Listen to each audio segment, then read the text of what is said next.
Je déclare mon meublé, spécialiste de la fiscalité et de l'accompagnement des loueurs en meublé, a le plaisir de vous présenter Je découvre le monde du meublé, le podcast à destination de tous les loueurs en meublé.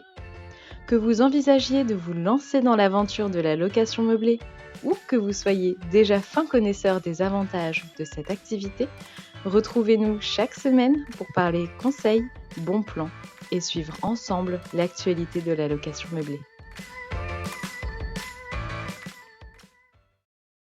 Bonjour à toutes et à tous et bienvenue dans le septième épisode de notre série consacrée à l'activité de location de courte durée en 2026.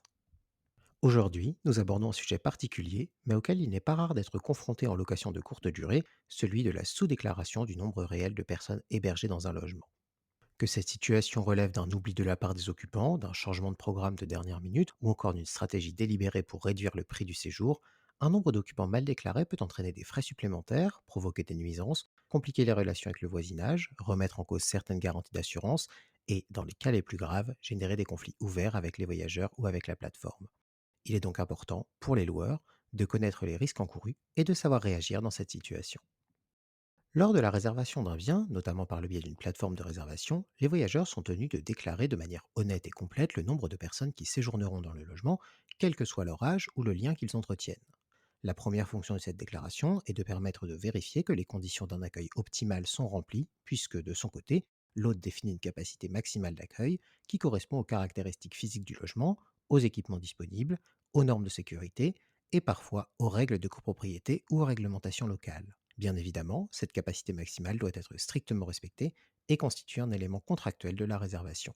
Lorsque le nombre de voyageurs déclarés est inférieur à la réalité, la première conséquence est donc un non-respect du règlement intérieur de l'hôte, ainsi que, éventuellement, des conditions d'utilisation de la plateforme utilisée.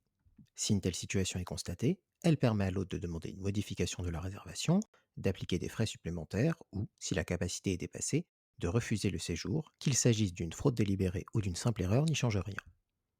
Les hôtes confrontés à cette situation doivent donc se montrer très vigilants, car une suroccupation peut avoir des conséquences particulièrement dommageables.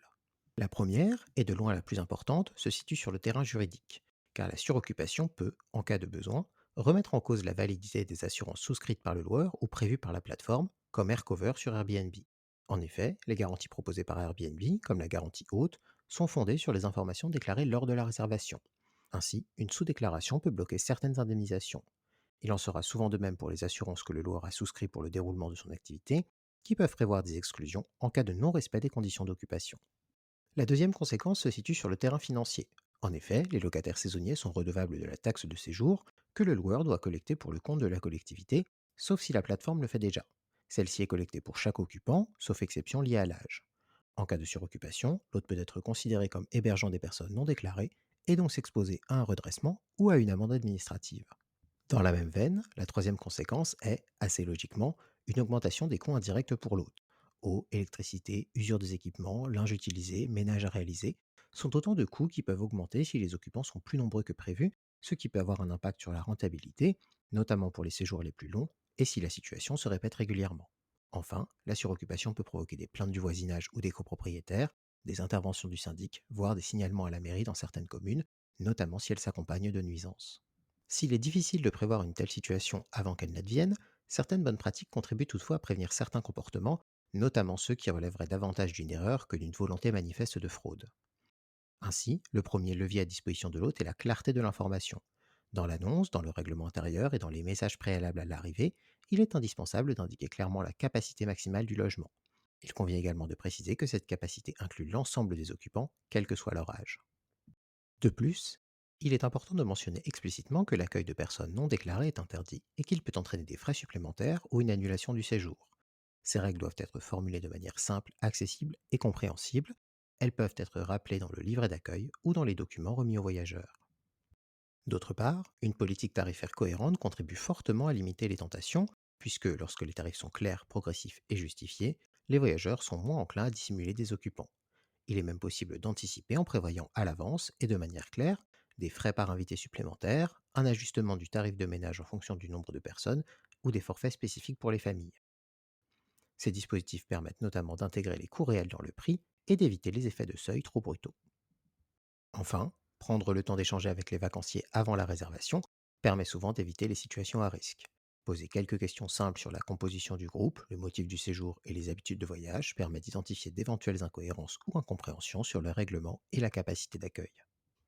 Si la volonté de prévenir ces situations est importante chez les loueurs, ils doivent toutefois se montrer vigilants quant aux moyens mis en place pour prévenir ou détecter les fraudes, notamment l'usage de caméras, qui est particulièrement encadré.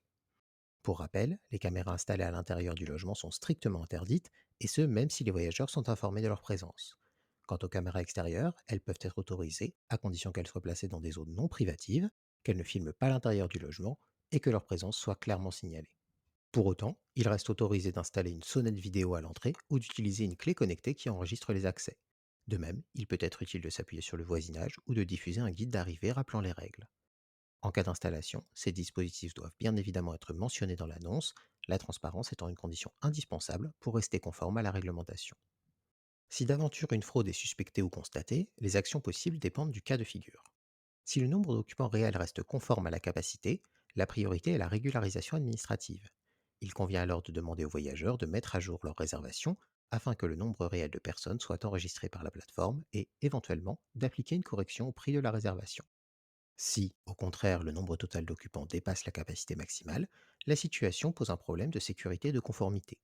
L'hôte est alors en droit de demander un départ immédiat des personnes non déclarées, ou au moins d'un nombre suffisant d'entre elles pour que la capacité maximale soit respectée, et ensuite d'appliquer les corrections de déclaration et de tarifs éventuels.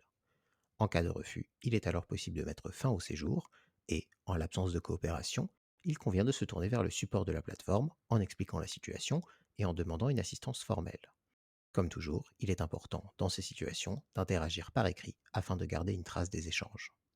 Avant de conclure, prenons le temps de mentionner quelques cas particuliers qui sont souvent à l'origine d'erreurs, autant de la part des hôtes que des voyageurs. Le premier concerne les nourrissons ou les jeunes enfants, pour lesquels nombreux pensent qu'ils sont exemptés de déclaration, notamment parce que, dans une bonne partie des cas, leur présence n'augmente pas le tarif de la réservation ou de moindre manière que pour un adulte. Pourtant, leur déclaration est obligatoire pour des raisons d'assurance et de sécurité, et ce même si les autres choisissent de ne pas facturer leur présence comme celle d'un adulte. La seconde concerne les visiteurs de jour, à savoir des personnes non déclarées dans la réservation, qui passent quelques heures dans le logement mais n'y dorment pas. Pour éviter les confusions ou les dérives liées à cette pratique, il est possible de fixer un nombre maximum de visiteurs extérieurs simultanés, des plages horaires et des conditions d'utilisation, notamment si des équipements partagés sont présents. Quant aux fêtes ou événements, ils peuvent être interdits ou strictement réglementés. C'est sur ces dernières précisions que s'achève le 7e épisode de notre série consacrée à la location de courte durée. Notre 8e et dernier épisode se portera, quant à lui, sur une question brûlante dans le monde de la location de courte durée, à savoir la notion de squat ou d'occupation illégitime d'un bien mis en location saisonnière. Si vous avez aimé notre podcast, faites-le nous savoir et n'hésitez pas à vous rendre sur notre site internet, à nous suivre sur les réseaux sociaux ou encore à nous contacter directement par téléphone ou par mail à l'adresse contact@jedéclaremonmeublé.com.